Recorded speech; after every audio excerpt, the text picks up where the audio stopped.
गुनाह तौबा से माफ तो हो जाता है, मगर उससे नुकसान भी बहुत पहुंचता है। डिबिया मरहम की है, आग जलने पर, आग लगने से जल जाने के जख्म पर 100% मुफीद है, लेकिन क्या ये जायज होगा आपके लिए कि आप आग में जला करके और फिर वो मरहम लगा लें? इमरजेंसी के लिए तौबा है, ये नहीं कि आप तौबा को गुनाहों की शरारत के लिए और अपनी शैतानियत के लिए तौबा को सहारा बना लो। दुनिया में अगर आप ये करके दिखाएं, हमदर्द की डिबिया ले आइए किसी कारखाने की, वो उसमें लिखा 100% जलने के जख्म पर मुफीद।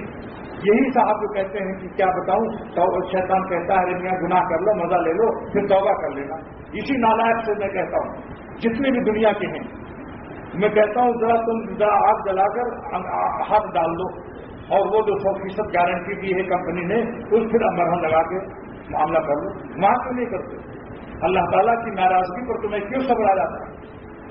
ये मालूम हुआ ताल्लुक अल्लाह ताला से कमजोर है, नफ्स के साथ तुम्हारा ताल्लुक कभी अपने नफ्स की गम और परेशानी को बर्दाश्त नहीं कर सकता। जहां परेशानी हुई गुनाह के लिए भागा, लेकिन अल्लाह ताला को नाराज करने के लिए जरूर मालूम हुआ ताल्लुक मामला अभी बहुत कमजोर है। इसलिए दोस्तों जान की बाजी लगाओ, पता नहीं कब इमरजेंसी वीजे आ रहे हैं।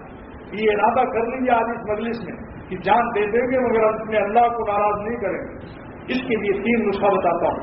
नंबर 1 कि आप गुनाहों के असबाब से दूर रहें, करीब न जाएं। नंबर 2 आप किसी अहलुल्लाह से मशवरा करते रहें। पीर बनाने को मैं नहीं कह रहा हूं, मुशीर बनाने को कहता हूं कि साहब मशवरा दे दीजिए कि क्या मैं करूं कि अल्लाह की मोहब्बत मेरे दिल में बढ़ जाए और गुनाहों के तकाजे मगलूब रहें। समझ गया? बस ये 2 काम अगर हो जाए तो काम बन जाए। बातें बनाने से रास्ता नहीं तो होगा, चाहे मेरी सारी बातें आप नकल भी करते रहें, कामयाबी तो काम से होगी, न कि उसने कलाम से होगी, जिक्र के इल्तिजाम से होगी, जिक्र के एहतराम से होगी।